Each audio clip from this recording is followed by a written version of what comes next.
the Mercedes-Benz C Class. It used to be the entry model of Mercedes luxury cars, but since the release of a new A Class back in 2012 and soon after that the CLA, the C Class had to be put on a high plan. This is already the fourth generation of the C Class. The W205, as Mercedes calls it, was first introduced back in 2014. It went through a facelift in 2018, and this particular car is a 2016 model. It is the range-topping non-AMG Mercedes called the C400. It competes with BMW 335i, 340i and the Audi S4. The predecessor, the W204, had a more squared off design, which made the car look more aggressive, but with this generation they made a seamlessly combination between elegance and sportiness. I mean, just look at that long bonnet, those lines on the side, which go all the way back to the compact looking rear end. The color of this car is called Diamond Silver, and it is equipped with the optional AMG line exterior package, which gives it larger front air intakes, 18-inch AMG line rims and some more kit to make it look sporty. A sporty design without the loss of elegance and class. That's how a Mercedes should look like. The combination between sportiness and elegance continues in the interior. You get this nice flat bottom steering wheel, which is part of the AMG line interior package. Almost everything is covered in expensive feeling materials. The build quality is also very good. Everything feels solid, feels like it's going to last for a long time. Just take a look at the doors with the optional memory seats buttons and Burmester speakers. I mean, it's very well executed. The center console looks like it's made out of one piece of wood, precisely cut to fit all the buttons. I mean, I could spend an hour talking about all the details in this interior. This screen here is the optional Command Online multimedia system. The standard screen is a bit smaller. You control the screen by this touchpad here and with this rotary wheel. I find myself using the rotary wheel most of the time because the touchpad doesn't always react to your input. The center console also has no gear lever because Mercedes puts their gear lever on the steering column. The seats are endlessly adjustable. However, if you're on the thinner side, you'll find yourself sliding in them when cornering. The seats could have gone a little bit lower to give it a more sporty driving position. But what I most dislike about the seats are the fact that on longer distances the lower part gets hard and it feels like you're sitting on a plank. If you take a look at the rear, I mean, the nice feeling materials continue in the rear. Overall, the interior is a very nice place to be. Yes, and optionally, of course, you can get panoramic sunroof. You can get all the driving assist features like lane keeping assist, blind spot assist. Before we start driving, let's talk about the drivetrain. Under this elegant looking body you will find the M276 3-liter BiTurbo V6 petrol engine, producing 333 horsepower and 418 Nm of torque. It is driven through a 9-speed automatic gearbox called 9G Tronic, and it delivers power to all four wheels with the 4MATIC all-wheel drive system.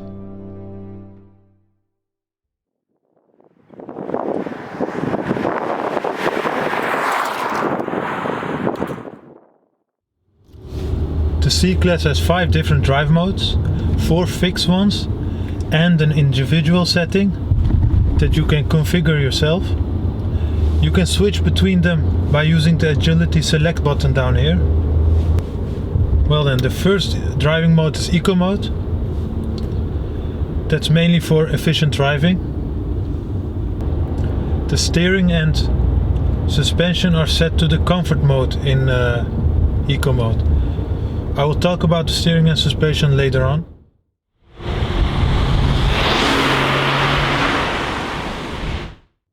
The next mode is Comfort mode. In this mode the engine keeps the revs low, but not as extremely low as an eco mode. The transmission, 9G Tronic, shifts very smoothly in comfort. The steering comfort, it's light, not a whole lot of feel coming through, but it does react to your input quite directly. The suspension in this car is a fixed sport suspension. You can optionally get adjustable suspension and even air suspension, which is first in class.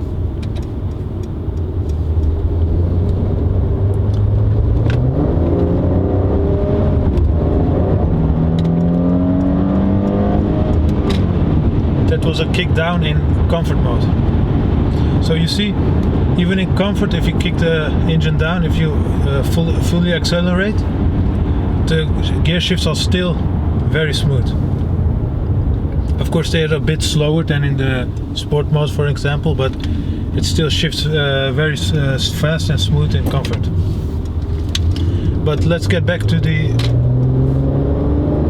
suspension, of course. Yes, the fixed suspension on this car is, in general, it's decently comfortable. Only on bad surfaces you get some vibration, but it never gets too uncomfortable. But in my opinion, a non-AMG Mercedes like this should offer a more floaty and more comfortable ride. So that's why I recommend you get the air suspension, the 4MATIC air suspension, because the air suspension can give you the soft and floaty ride, comfortable ride, and also can tighten up and give you a more sporty and dynamic ride.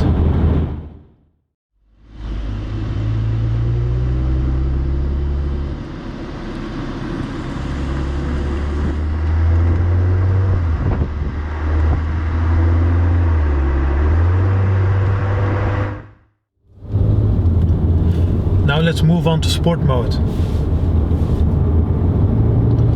You immediately hear the engine drop down a couple of gears. The steering gets heavier. The throttle response gets much better than in comfort. In comfort, the car felt big and planted.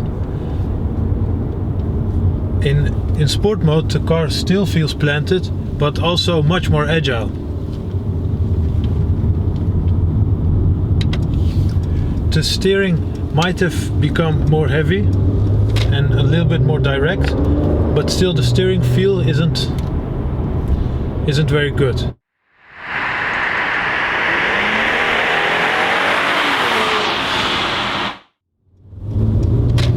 We've talked about the sport mode.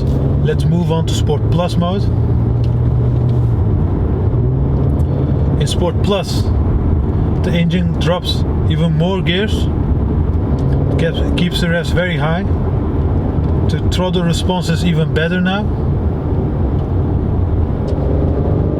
The steering is the same as in comfort.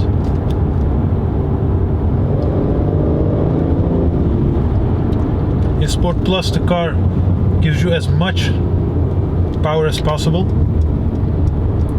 Also, what you notice in Sport Plus are the gear shifts. They are a lot more aggressive and you really feel them. For example, we're now second gear,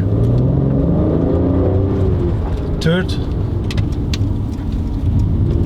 it went to second again. Let's fully accelerate, back to second, third. Okay. Yeah, in Sport Plus, you really feel the 333 horses working.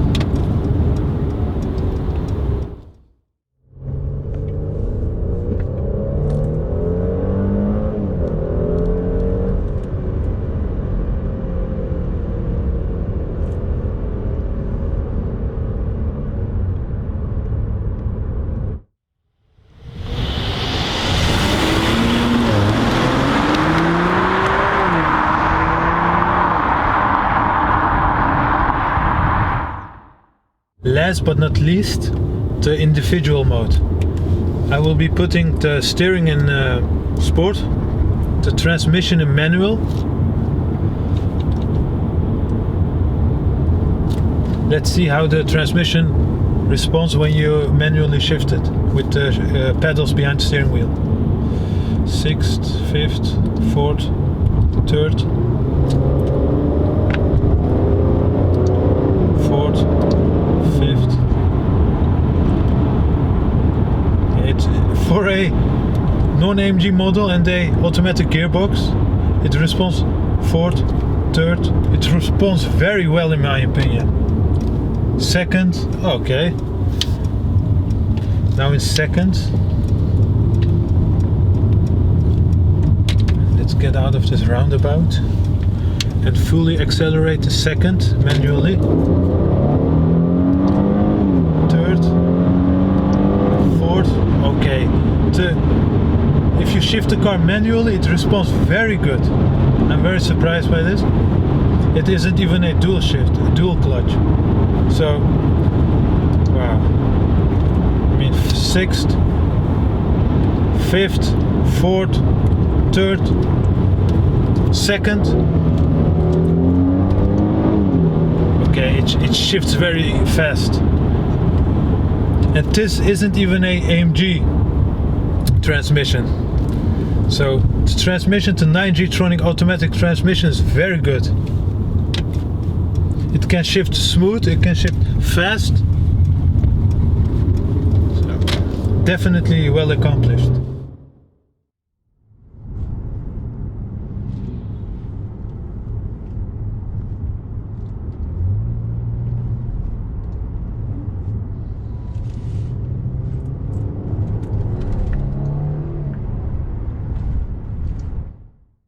The BiTurbo V6 engine in this car makes a very pleasant sound.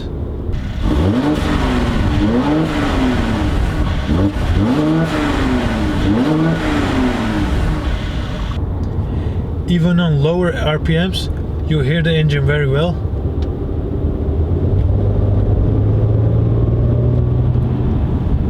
That was from 1500 to 2500 RPMs in comfort mode. And in Sport Plus, just listen for yourself. That's 3000 RPM. Some granny driving in front of me, so I can't accelerate more. I mean, it's a well-sounding engine. However though, the exhaust sound is pretty muted. So if you're it's muted from the inside, so if you're expecting pops and bangs, then this stock exhaust isn't for you.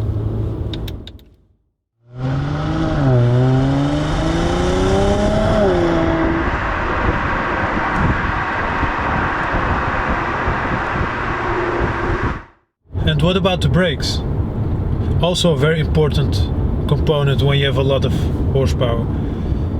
Well, the first part, I mean, the car doesn't react to the first part when braking, but if you go past this first part, then it stops very well, of course. But I think they have done that first part to maybe brake more comfortably or something. But yeah, it could be a little bit scary sometimes. You feel like, oh no, the car isn't stopping, and then and then it stops. So yeah. Brakes could be better. Stopping power is very well, of course, but responsiveness of the brakes could be better. Let's talk about fuel economy. For the amount of performance this engine delivered, it's pretty good in my opinion. You get a combined of 10 liters per 100 kilometers. And on the highway you can go as low as 7.5 liters per 100 kilometers. But if you're doing fast city driving, as we did back there, yeah, you should easily be able to get 12, maybe 12.5 liters per 100 kilometers. I mean, that's pretty That's pretty good in this for this amount of performance. As we know, the C400 is the fastest non-AMG model. But what about the AMG models? There is a C43 and a C63. The C43 is similar to the C400. It has the same M276 BiTurbo V6 engine. It comes with the same transmission, also driven through all four wheels. And the C63, that's a completely different setup. It has the M177 V8 BiTurbo engine. It has a different gearbox, and it drives only the rear wheels, which results in a completely different driving experience. But what about the C43 compared to the C400? Is it worth the extra cost over the C400? Well, if you like the AMG looks of the C43 and you like the exhaust sound on the C43, which pops and bangs, then it might be worth your extra investment to get the C43 instead of the C400. And the C43 gives you a slight increase in power, but it's not very noticeable. It's more the driving experience by giving it some AMG treatment, like a different suspension, and of course the better sounding or louder sounding, sportier sounding exhaust.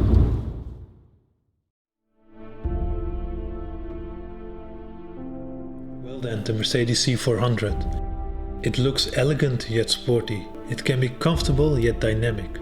The engine is very capable and still fairly economical. Not a lot of cars in its class offer the same complete package. And it is this completeness that makes the C Class stand one step above the competitors.